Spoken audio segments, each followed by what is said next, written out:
জিনা ব্যভিচার থেকে সমাজকে মুক্ত করতে হলে যার ঘরে উপযুক্ত ছেলে পড়তেছে, যৌবন যদি পরিপূর্ণ হয় বিয়ে দিয়ে দিবেন, মেয়ে যদি হয় বিয়ে দিয়ে দিবেন।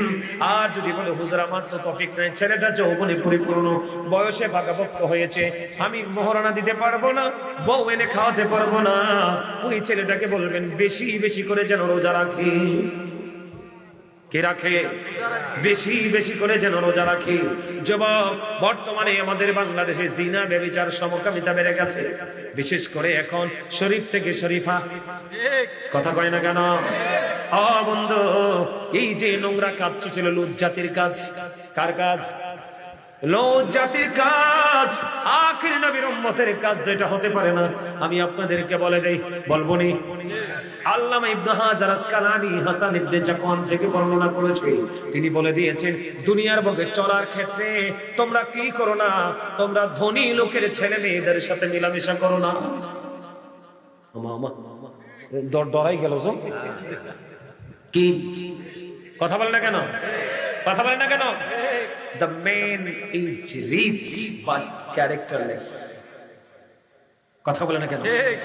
মানুষটা ধনী কিন্তু চরিত্রহীন।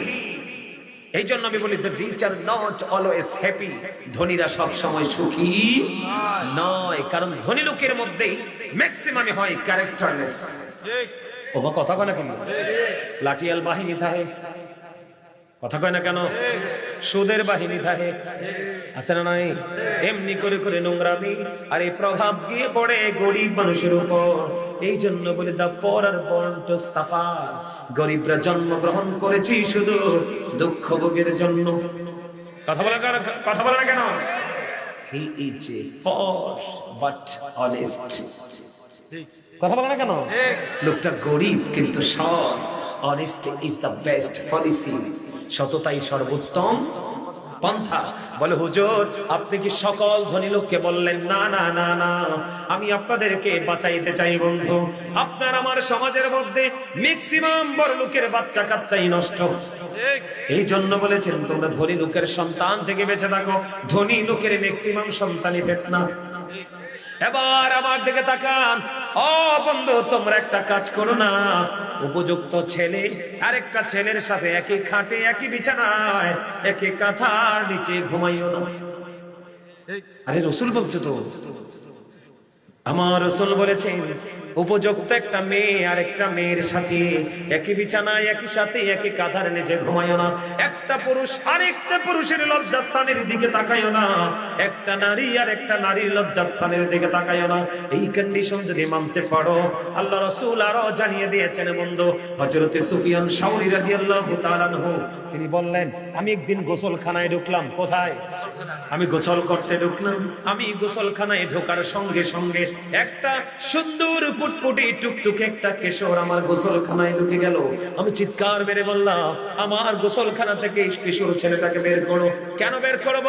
কারণ এদের সাথেও শয়তান থাকে।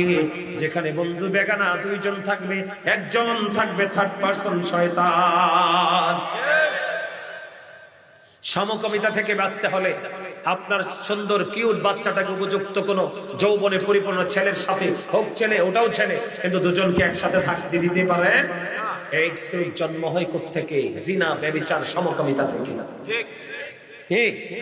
আমরা আমার সমাজকে এইডস এর মতো নোংরা রোগ থেকে আমরা সমাজকে বাঁচাতে চাই। জোরে কোন ঠিক কিনা? আরেকটা কথা কইতাম নি, মনে হইছে তো, এখন বলবো? বলার দরকার দাদু ভাই? বলবো? দাদু বলছে বলবো। গুরুত্বপূর্ণ একটা আলোচনা। আমাদের মধ্যে দেখবেন মধ্যবয়সী বা অনেক মানুষের চুল দাড়ি পেকে গেছে, সে কালো খেজাব দেয়, আছে না নাই?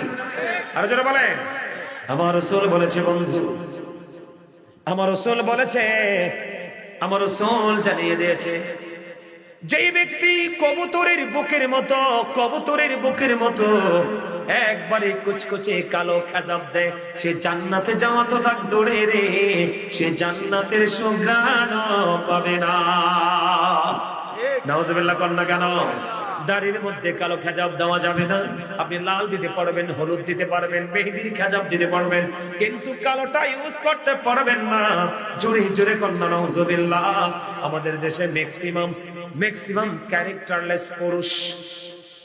এরা সমাজের মধ্যে তাদের রুচি ভালো না, তাদের মনটা ভালো না, তাদের কি বুড়া বুড়া লাগবে, এই জন্য জোয়ান লাগার জন্য দাড়িতে কালো খাজাব দেয়।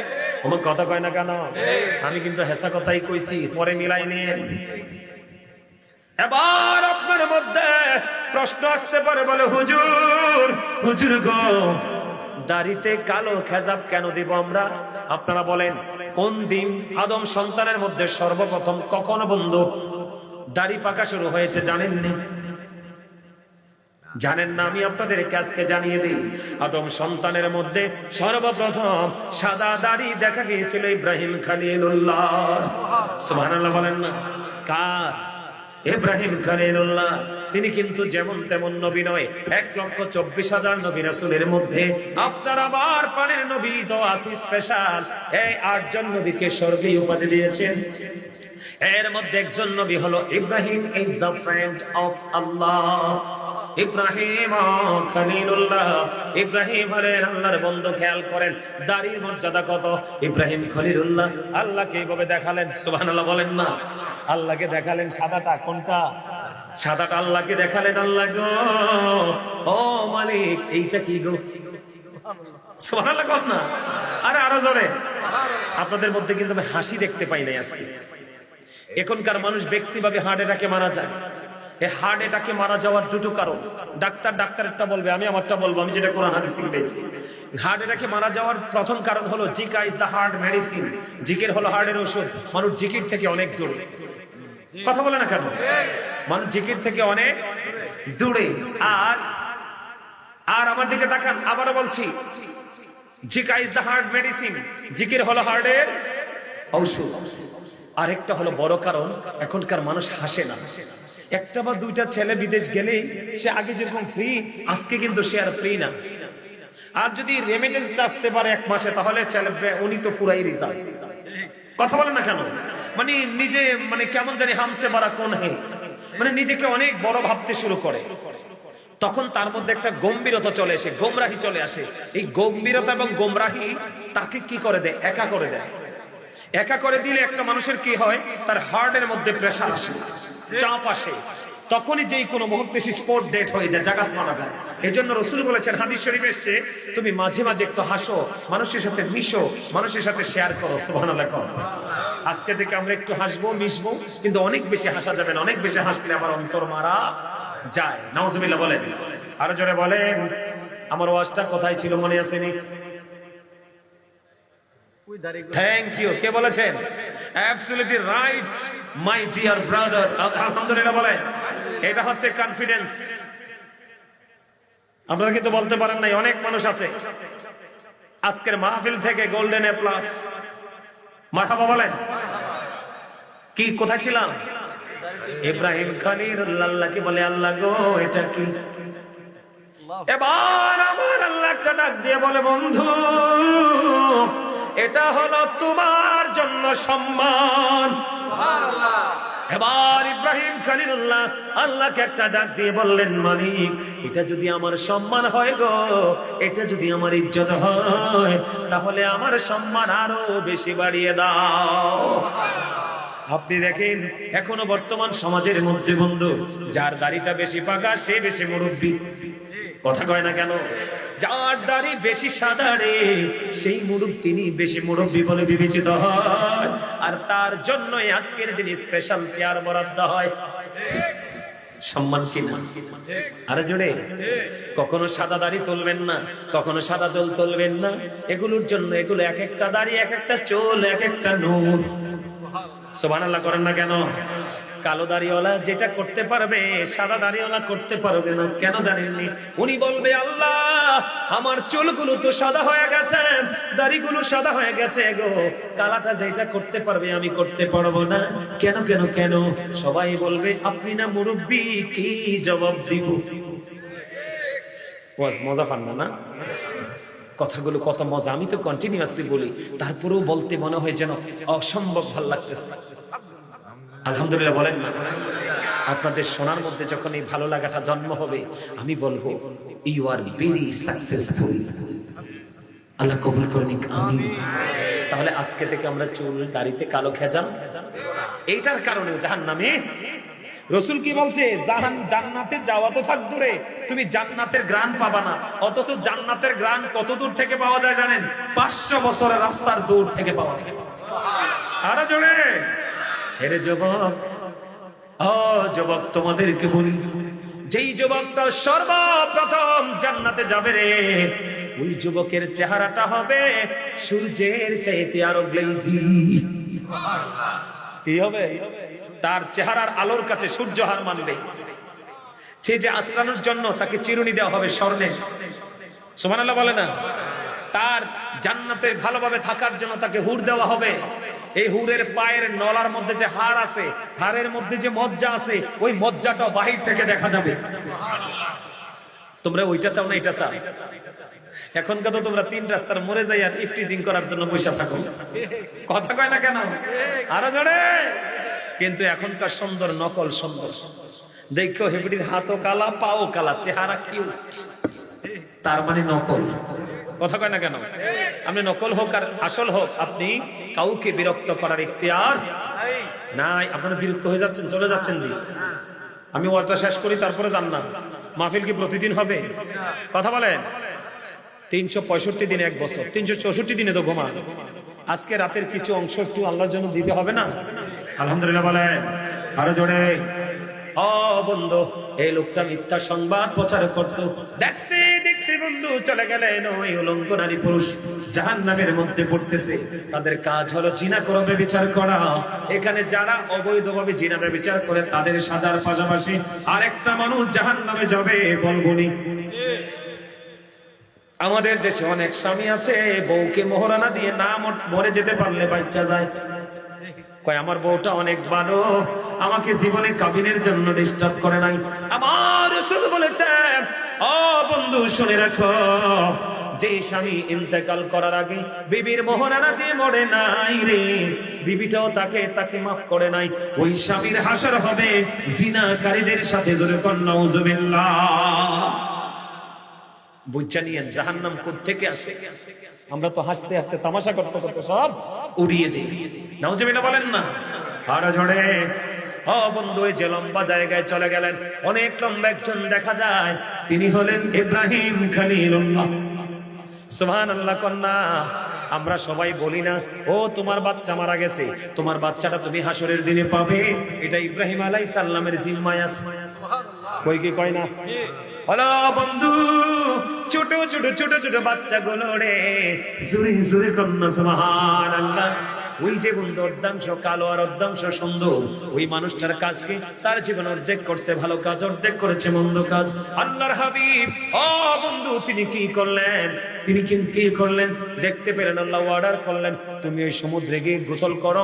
গোসল করার পরে দেখা গেল তারা পরিপূর্ণ সুন্দর হয়ে গেল। এরপরে অর্ডার করা হলো, তোমরা জান্নাতে চলে যাও। সুবহানাল্লাহ। তার মানে তাদেরকে আমার আল্লাহ মাফ করে দিয়েছে। এর মধ্যে আরেকটা ভয়ঙ্কর খবর আমি রেখে এসেছি বন্ধু, সবচেয়ে বড় ভয়ঙ্কর, যেটা আপনার আমার সমাজের মধ্যে বেশি বেশি প্রচলিত। এই ভয়ঙ্করের মধ্যে আল্লাহর নবী ঘুরতে ঘুরতে আরেকটা দৃশ্য দেখেছিলেন। ওই দৃশ্যটা বলতে আমার ভুলে গেছিলাম, মনে নাই। আল্লাহ রাসূল দেখতে পেলেন একটা রক্তের নদী। একটা রক্তের নদী। এই রক্তের নদীর মধ্যে একটা লোক সাঁতার কেটে কেটে পারে আসতে চায়, সাঁতার কেটে কেটে কোলে আসতে চায়। ও বন্ধু, তখন তিনি দেখতে পাইলেন, আল্লাহর হাবিব ওই সঙ্গীদের সাথে দেখতে পাইলেন, ওই লোকটা রক্তের নদী দিয়ে সাঁতার কেটে কেটে কোলে আসতে চায়। যখন তিনি পারে আসতে চায়, আরেকজন তাকে পাথর মেরে আবার তাকে নদীর দিকে ঘুরিয়ে দেয়। নাউজুবিল্লাহ। আল্লাহর হাবিব প্রশ্ন করলেন, এই লোকটা কে রে, কেনই বা রক্তের নদীতে সাঁতার কাটতেছে? এবার আল্লাহ রাসূলকে বললেন, ইয়া রাসূলুল্লাহ, এই লোকটা হলো দুনিয়ার সুদখোর, বিভিন্ন কৌশলে অপকৌশলে গরিব মানুষের ছোদের মাধ্যমে রক্ত চষে নিয়েছে। আমার কথা কয় না দি? আরো জোরে। আমাদের সমাজের মধ্যে আছে না নাই? দেখবেন কিছু মহিলা আছে দুষ্ট, তুমি টাকা হাওলার ছেলে কইবো বুবু হারামও নাই। একটু পরে আপনি যাইয়া কইেন, বুবু গো মাস শেষে কিছু দিমু। বোন তুই একটু খারা, কি করবো? আমার দুলাভাই তো বড় দুলাভাই বিদেশ থাকে, আপার কাছে টাকা আছে। হুদ্দা ডাহা মিশা কথা। সে বসে রয়েছে অপেক্ষায়, কারণ জানেই গরিব, অন্য কোথাও পাবে না। আমি তো সুদ দিই, তারা তো সবাই জানে, এই জন্য বন্ধু এসেছে। ঠিক কিনা বলায়? আরো জোরে। আর আমাদের দেশে কিছু ক্যারেক্টারলেস মুরব্বী আছে, ছেলেরা বিদেশ থাকে, ও বন্ধু নিজে খেলে জুয়া আর টাকা লাগায় বন্ধু সুদে। কথা কয় না কেন? আর এটার জন্য সহযোগী হলো কারা? লোকাল দোকানদাররা। কথা কয় না? আমি যে টেহা দেই তুমি কই? কথা কয় না কেন? আরো জোরে নাউজুবিল্লাহ ক, আরো মহব্বতে। এই জায়গাটায় মসজিদের ইমাম সাহেব, খতিব সাহেব শক্ত ভূমিকা রাখা দরকার। একদিন যদি একটা সুদখোর মারা যাওয়ার পরে, ও বন্ধু, ইমাম সাহেব যদি জানাজা পড়ায়, তাহলে পুরো সমাজ সোজা হয়ে যাবে। আর ইমাম সাহেবকে দাওয়াত দিলে যদি দাওয়াত খাইতে না যায়, এখনকার তেলবাজ ইমাম সাহেবের সংখ্যা বেড়ে গেছে। ঠিক না বেঠি? এর স্বাস্থ্য ভাই তুই হাসলি কিল্লাই, আর কথা ভাল লাগে না তো? কিন্তু ফুন্ডা আছে, মাঝে মাঝে হাসে। আলহামদুলিল্লাহ কর, কথা কয় হাসানা মিসা, হাসানি হাসানি ওমা তেলবাজি করে না? আরো জোরে কর না। সমাজে যেই বেটা বড় লোক টেহা করতে আনছে, এটা দেহার বিষয় নয়, ওটা গেলে কুরমা খাওয়া যায়। কথা কয় না কেন? ঠিক না? আরো জোরে। এটা মেরাজের চাঁদনি। আল্লাহ রাসূল মেরাজে গেলেন, মেরাজে যাওয়ার পরে জাহান্নামের দিকে নজর দিলেন। জাহান্নামের দিকে নজর দিয়ে চাইয়া দেখে, ও বন্ধু, জাহান্নামের মধ্যে বড় লোকের সংখ্যা বেশি আর মহিলা। ওমা নাউজুবিল্লাহ দি কন্না। বন্ধুরে আমার রাসূল জান্নাতের দিকে নজর দিলেন। জান্নাতের দিকে নজর দিয়া চাইয়া দেখে শুধু গরিব মানুষের সংখ্যা, শুধু গরিব মানুষের সংখ্যার পুরুষ বেশি। সুবহানাল্লাহ কন্না কেন? আরো জোরে। গরিব মানুষের জান্নাতে বসবাস করার বয়স 500 বছর পার হয়ে যাবে, আর ধনীরা বন্ধু দাঁড়ায়া থাকবে হিসাবের জন্য। কত ভয়ঙ্কর জায়গায় দাঁড়াবে জানেননি? এটা জানেন না? ওই যে আমি একটু আগে 3টা আয়াতের ব্যাখ্যা করা অর্থ বলা ছাড়া চলে এসেছিলাম। ইদাস সামাউন ফাতারাত ওয়া ইদাল কাওয়াকিবু তাতারাত ওয়া ইদাল বিহারু ফুজিরাত। আল্লাহ বলেছেন সূরা ইনফিতরের শুরুতে, ও বন্ধু, কিয়ামতের দিন আসমানটা ভেঙে যাবে, তারকাগুলো ঝরে ঝরে পড়বে, সমুদ্র সেদিন উৎফুল্লিত হবে। ওয়া ইদাল কুবুরু বুসিরাত আলিমাত নাফসুম মা কদ্দামাত ওয়া আখরাত। কবরটা ওপেনিং করা হবে, প্র্যাকটিক্যালি প্রত্যেকে কে কি করেছে আর না করে দেখতে পাবে। জোরে জোরে কোন একবার আল্লাহু আকবার। আসমান থাকবে না, তাহলে কি থাকবে? সরাসরি বন্ধু সূর্য। খেয়াল করেন, এই পৃথিবী থেকে সূর্যটা 9,13,00,000 মাইল দূরে। সূর্যের আলো পৃথিবীতে আসতে সময় লাগে মাত্র 8 মিনিট 20 সেকেন্ড। প্রতি সেকেন্ডে 1,86,000 মাইল বেগে সূর্যের আলো পৃথিবীর দিকে ছুটে আসে। অনেক আবরণ ভেদ করে আসে, আমরা সহ্য করতে পারি না। কাল হাসরের দিন, ও বন্ধু, কত ভয়ানক অবস্থা হবে পাপী মানুষগুলোর। ভয়ঙ্কর অবস্থা হবে, নির্মম অবস্থা হবে। আসমান থাকবে না, সরাসরি সূর্যটা তার মাথার উপর থাকবে। ও বন্ধু, তার পুরো শরীরটা ঘেমে যাবে, দুর্গন্ধময় হয়ে যাবে। এই দিক দিয়ে গরিব মানুষেরা জান্নাতে বসবাস করে ফেলবে। জোরে কন্না সুবহানাল্লাহ। আর জোরে। আমার রাসূল জাহান্নামে গেলেন। ও বন্ধু, ধনী মানুষ বেশি, দেখবেন ধনী মানুষের বেশি পেট বেশি মোটা হয়।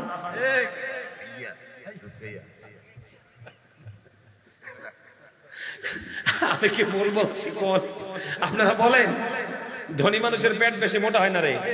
কথা কয় না কেন? মোটা হয় বেশি খাওয়ার জন্য মোটা হয় না, কারণ সে হারাম খাইছে। হারাম কলমের আগা দিয়া গরিবের কি জানি আসেনি ভাতা নিগিছে। কথা বলে না কেন? নিচে কি নিচে না? আরো জোরে কর। এমনি এমনি করে গরিবের হক মাইরা। ওই বন্ধু, আমার দিকে তাকা। ডক্টর আল্লামা ইকবাল কি বলেছে?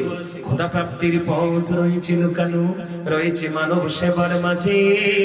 পাবো না কোথাকে আল খেলনা, তাসবিহ আর জায়নামাজে।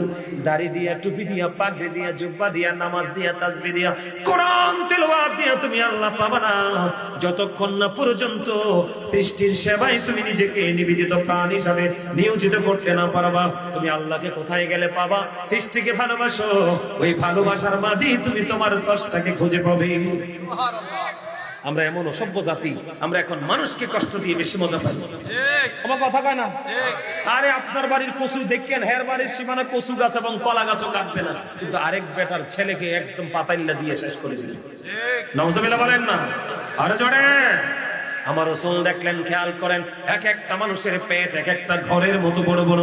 ইয়া রাসূলুল্লাহ, জিবরাইলকে প্রশ্ন করলেন, ভাই জিবরাইল বলে দাও না, এই যে ঘরের মতো বড় বড় পেট ওরা মানুষগুলোরা কারা রে? আমার রাসূল কি জিবরাইল বললেন, ইয়া রাসূলুল্লাহ, এরা হলো দুনিয়ার সুদখোর।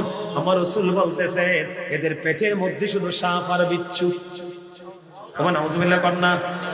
ওয়াজ মনে আছে নি? লা ইয়ামুতু, মরতে পারবা না, ফিহা ওয়ালা ইয়াহইয়া, বাঁচতে পারবা না, ওমা হুমান হাবিগাইবি, চাইলে পালাইতেও পারবা। কি করবে? সারা জীবন সুদ খাইছেন, হিসাব দিবেন কেমনে? সারা জীবন জমিন করতে যায় আস্তে করে পাতলা করে কোদাল দিয়া কোপ দিয়া আরেক বেটার ক্ষেতের লাইন ছোট করে দিছে। কথা কয় না কেন? আরেক বুদ্ধিমান আছে, তার কোনো অস্ত্র নাই, তার কাছে আছে লাঙ্গল, আস্তে করে লাইনের ভিতর দিয়ে ঢুকাই দিছে। কিতারে পাড়া দিছে, ভাঙ্গে গেছে, কারণ এতে বুদ্ধি করে নিচি দিয়ে উপর দিয়ে ফিট পাড়া দিছি। কেন এই জায়গাটা আমার? নাউজুবিল্লাহ বলেন।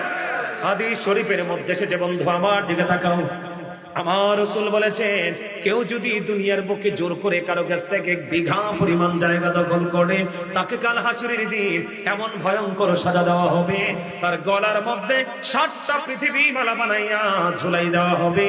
পানির বোতল আছে নিয়ে আনে কো নাই তো, এক্সাম্পল দিতাম। এটা দেন, এটা দেন, এটা দেন, এটা দেন না, এদিকে এদিকে, ওই খাইলা বোতল দিলে তো হইতো না, এদিকে দেন, এদিকে দেন। সহজে বোঝার জন্য বলছি বন্ধু, এটার নাম কি? এটার নাম কি? এটার ওজন হবে মিনিমাম 5 কেজি। এখন বর্তমানে এক্সাম্পল দেই, এক্সাম্পল, এই যে 7টা পৃথিবী গলায় মালা বানাবে, ভয়ঙ্করতা কেমন হবে, দুঃখটা যন্ত্রণাটা কেমন হবে, এটার নাম কি? এটার ছবি তোলা তোরা, এটার নাম কি? আরো জোরে হাসবেন না, সিরিয়াসলি বলছি। এখন এটার ওজন আছে কত? 5 কেজি। কয় কেজি? এটার ওজন আছে 5 কেজি। আমি এটা নিয়ে হাঁটা শুরু করলাম। ও বন্ধু, হাঁটতে হাঁটতে হাঁটতে হাঁটতে আমি ধরেন আধা কিলোমিটার গেলাম, এটার ওজন হয়ে যাবে বন্ধু 15 কেজি। কারণ এই বহন করতে করতে একটা সময় হাতের পাওয়ার লেস হয়ে যাবে। কথা বলেন না কেন? হাতের শক্তি ফুরিয়ে যাবে। তখন আমি হাতটা স্থানান্তর করলাম, এটা স্থানান্তর করলাম, এবার আমি বাম হাতে নিলাম। এমনি করে করে বন্ধু, আমার বাড়ি হলো 5 কিলোমিটার, কোনো যানবাহনের ব্যবস্থা নাই, আশেপাশে কোনো বন্ধু বান্ধব নাই, আশেপাশে কোনো হেল্পার বা সহযোগী নাই। এখন আমি কি করব? হাঁটতে হাঁটতে হাঁটতে হাঁটতে বন্ধু 2 কিলোমিটার যাওয়ার পরে বন্ধু এইটার ওজন এত বেশি হবে, আমার 2টা হাতই পাওয়ারলেস হয়ে যাবে, আমি আর বহন করতে পারবো না। আমার দিকে খেয়াল করেন বন্ধু, এটাকে একটা পর্যায়ে আমার মনের অজান্তে আমি ছেড়ে দিলাম। কিন্তু ধরেন তাদেরকে বোঝানোর জন্য আমার মনের অজান্তে আমি ছেড়ে দিলাম, পড়ে গেল না, ভেঙ্গে গেল, আমার কোনো দেখার সুযোগ নাই। কারণ বন্ধু বহন করতে করতে আমি ক্লান্ত হয়ে গেছি, আমার কোনো দিকে এটা নিয়ে কোনো আর ফিলিংস বা ইন্টারেস্ট নাই। কিন্তু বন্ধু, এটা তো দুনিয়ার বুকে তুমি ফেলে দিতে পারো, ওই ভয়ঙ্কর অবস্থাটা এমন হবে, ওই দিন তুমি, আল্লাহ বলেছেন, লা ইয়ামুতু, মরতে পারবা না, ফিহা ওয়ালা ইয়াহইয়া, বাঁচতে পারবা না, ওয়া মা হুমান বিগাইবিন, ওখান থেকে পালাতে পারবা না। বন্ধু, চাইলে তুমি 7টা পৃথিবীকে ছেড়তে পারবা না। জোরে জোরে কন্যা নাউজুবিল্লাহ। আমাদের দেশে অপরাধী আছে না নাই? আরো জোরে আছেন। আল্লাহ রাসূলকে ডাকা হলো, ইয়া রাসূলুল্লাহ, ওই ব্যক্তি ইন্তেকাল করেছে, তার একটু জানাজা দোয়া করে দেন। এবং আমার রাসূল বলল, সে কারো কাছে ঋণী আছে কিনা? তখন বলা হলো, রাসূলকে 1টি দিরহাম ঋণী আছে। কয়টি দিরহাম? তার মানে 1 টাকা। রাসূল বললেন, না না না, আমি তার জানাজা পড়াবো না, আমি তার জন্য দোয়া করব না। কেন গো, কেন গো? আমি দোয়া করলে কোনো লাভ হবে না, কারণ এখনো পর্যন্ত তার আত্মাটা অন্যের কাছে বন্দী। ঠিক। 1টা দিরহাম মাত্র। কয় দিরহাম? মাত্র 1টা দিরহাম। কি করব না? জানাজা করবে না। আর আপনি আমি কত খাওয়া খাইছি মানুষের হক, আপনার আমার জানাজা দিয়ে লাভ হইব কি? আমার কথা কন না কেন? আপনার আমার জানাজা দিয়ে লাভ হইব কি? লাভ হইব? এরপরে এদিকে তাকান, হযরতে আবু কাতাদা রাদিয়াল্লাহু তাআলা আনহু বললেন, নবী গো, তার যে 1টা দিরহাম ঋণী আছে, এই ঋণটা আমি পরিশোধ করে দেব। তারপরে আমার রাসূল তার দোয়া জানাজা পড়ালেন। যতক্ষণ পর্যন্ত সে ঋণী ছিল ততক্ষণ নবীজি জানাজা পড়ান নাই, দোয়া করেন নাই। কিন্তু যখন তার এই দায়িত্বটা আরেকজন নিয়ে নিল, তখনই আমার রাসূল জানাজা পড়ালো, এবার আপনি চিন্তা করেন আপনার আমার উপায় কি হবে। কথা কি বুঝতে পারছেন আমার? আরো জোরে বলেন, কথা বুঝতে পেরেছেন? আরো জোরে। আমাদের এরকম অসংখ্য সমস্যা আছে, আমরা এই সমস্যা থেকে কি হতে হবে? খাইছি রে খাইছি, দেখছেন নি? সম্মানিত উপস্থিতি, আমি যে আলোচনা করছি আপনারা কি রাগ হয়েছে? আরো জোরে বলে, আরো জোরে। কমন কাজগুলো হাসতে হাসতে কিন্তু করে ফেলি, করি না? রাসূল বলেছেন মানুষ হাসতে হাসতে এমন অপরাধ করে মাসরিক থেকে মাগরিব পর্যন্ত জাহান্নামের দিকে এগিয়ে যায়। তার মানে পৃথিবীর এক প্রান্ত থেকে আরেক প্রান্ত পর্যন্ত যতটুকু রাস্তা, ততটুকু সমপরিমাণ রাস্তা শুধু মানুষ জাহান্নামের দিকে এগিয়ে যায় হাসতে হাসতে। যেমন অপরাধের মধ্যে একটা কথা হলো, তে একটা হারামজাদা, কথা কয় না কেন? করে না ছেলেরা, বলে না? আমরা হাসতে হাসতে এক বন্ধু আরেক বন্ধু, তুই একটা হারামি, হারামজাদা, কয় না কেন? হারামজাদার ইংলিশ হলো বাস্টার্ড, জারজ। কত বড় ভয়ঙ্কর কথা না?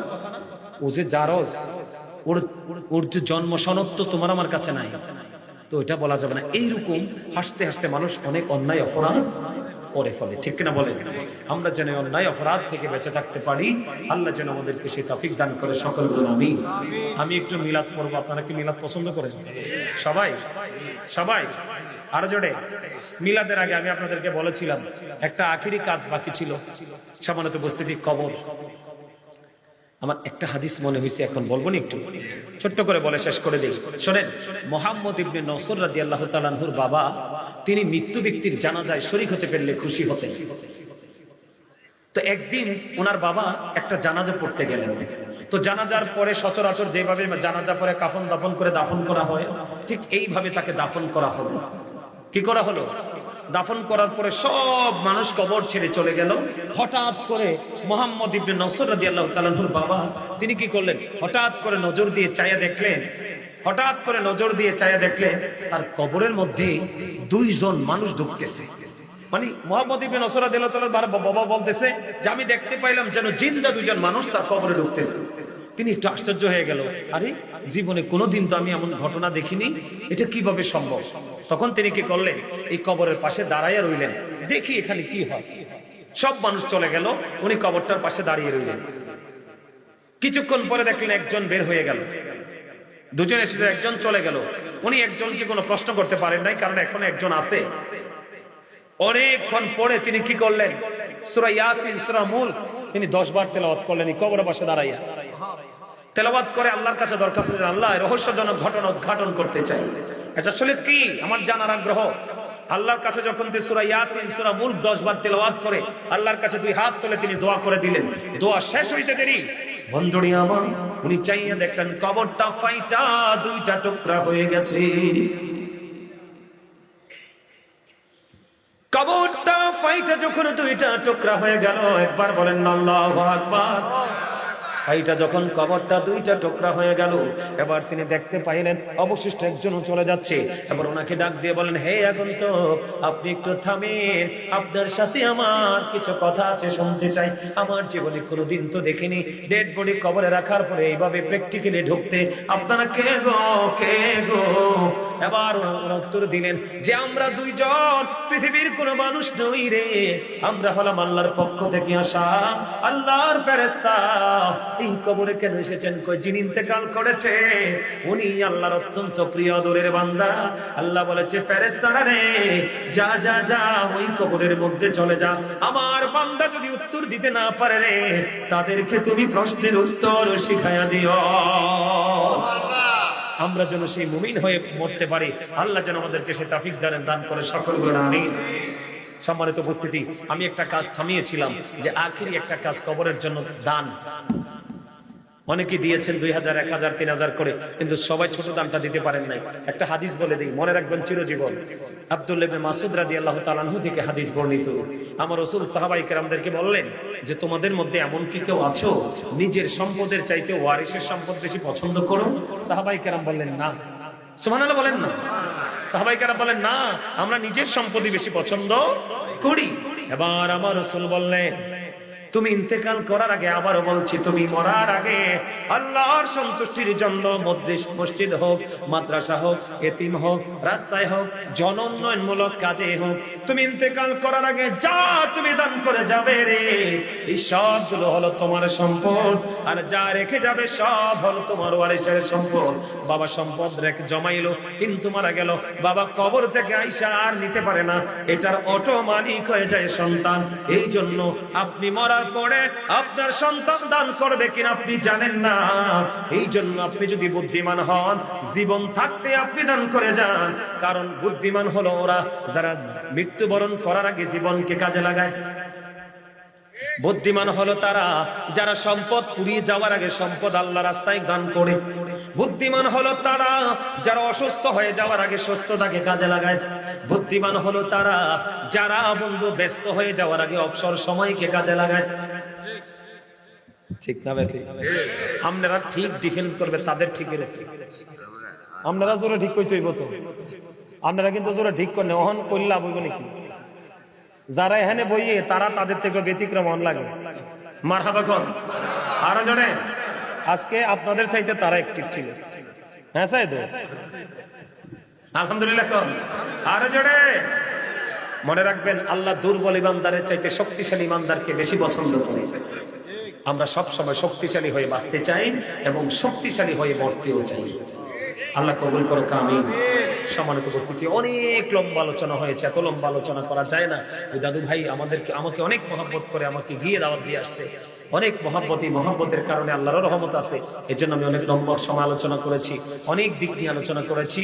আমার কথায় যদি কষ্ট পেয়ে থাকেন আল্লাহর হস্তে ক্ষমা করবেন। যদি ভালো লেগে থাকে সে কথার উপর ভিত্তি করে আমল করার চেষ্টা করবেন।